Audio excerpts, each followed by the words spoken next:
That was such a clear target, and you've bloody gone and done it. It's like, how do you do that? How do you say, that's it, and off you go and you make it look so easy?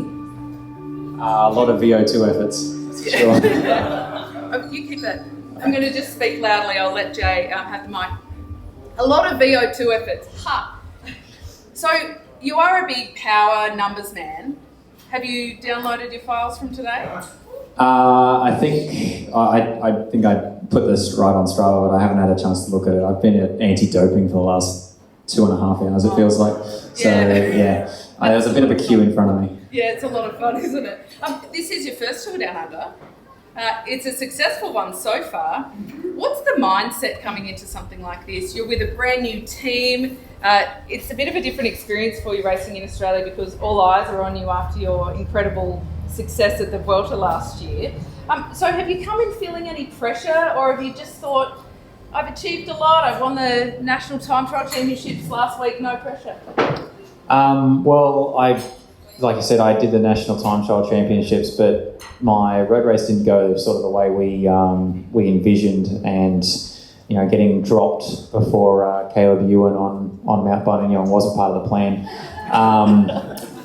But yeah, I mean, it was just a case of first race of the year and not being prepared for over 4 hours really. It was my fifth or sixth 4-hour ride since beginning training again. So it was really hot as well. So the Swiss cheese effect of things going wrong on that day. But then with the time trial championships, sort of made amends for that. And I just came into Down Under wanting to, see how the new team races, first race with the team. And yeah, no real expectations for the event. But really happy with how it's going, obviously.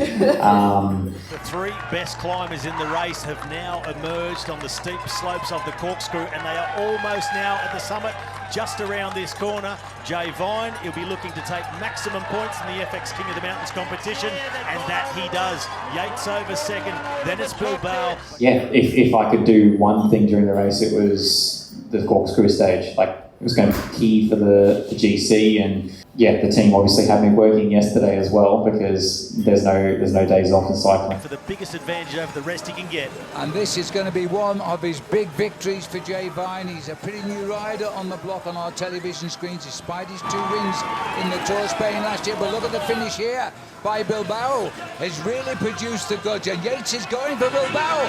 It's going to be really tight on the line. I'll give it to Bilbao. He thinks he's right.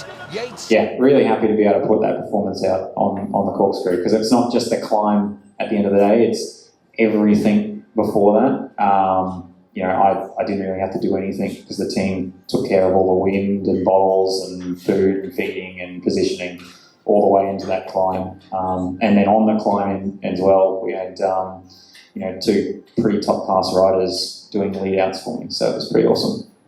Being able to sort of change from a stage winner to a GC rider, I just like racing my bike. Like, today was freaking amazing fun from start to finish.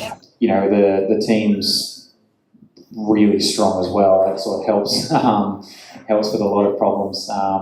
So yeah, just trying to hit my marks, and yeah, I've also done a lot of prep behind the scenes as well, looking at the roads, and we've driven some of the courses and ridden a lot of the courses as well, so we sort of know what's going on before it might happen, and yeah, just trying to take every opportunity that's put in front of us, because as we saw with Michael yesterday, bad luck can happen, and if you don't have a big enough buffer, things can go wrong.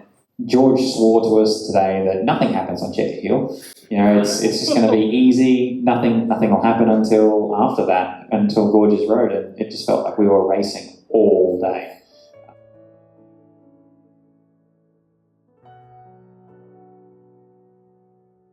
Yeah, in this day and age with riders getting younger and younger, you do, like, advice I give juniors all the time is ride as many disciplines as you can. And I guess I'd also include esports in that as well, especially if you have a job or you have school as well. riding in the early hours of the morning. You know, in Australia, kangaroos are a thing, and they do like to move around at dusk and dawn. So avoiding those things is pretty crucial. But yeah, then also trying to ride cyclocross, mountain bike, road, criterium, track. You know, that's all really helpful for your career as a cyclist, and you know, depending on which route you go down at the end of the day, it all helps build those skills. But then on top of that, our bunches in Australia aren't that big. You know, like there's a famous line, I don't know who says it, but it's when I turned pro and I moved from Australia to Europe, I was going to race twice the size of the bunch for twice the distance with half the road size. Yeah. So it's a mass, and then also feed on the wrong side of the road and all this other thing. So, you know, it's a massive change. So trying to get, you know, young guys across to Europe as quick as possible, get them exposed to that level of racing, that size of bunch. You know, sometimes our guys are under 19s, their first big bunch is when they go to Worlds. You know, it's other guys that's every Tuesday night, they're racing that size of bunch around a Kermings course in the wet on cobblestones in some random town in Belgium.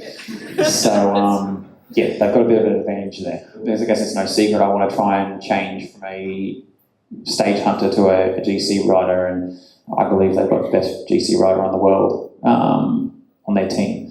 So trying to learn as much as I can from Poggy, and you know, they've also got Zhao and now Ayuso after his third place at the Vuelta.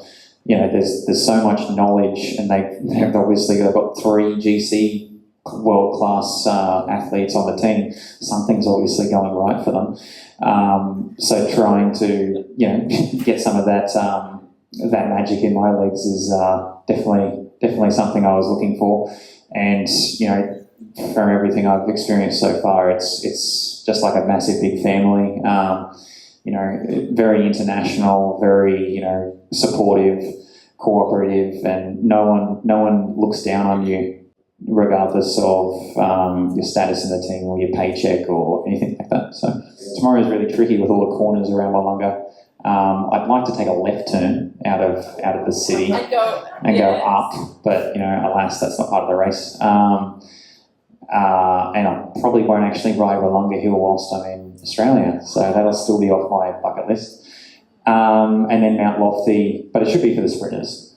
Mount Lofty is a really, really hard day, but you know, we've got 2 really fast guys that, you know, in Mark and Covey, that I think could easily win on that mountain. So yeah, we'll have to see what happens and listen to the DS. But yeah, we've got sort of a really good team to be able to control and conserve and, you know, play defensively if we have to. But we've also got guys that can win the last 2 stages as well. Well, Jay, thank you so much for your time. Please join me in thanking Jay.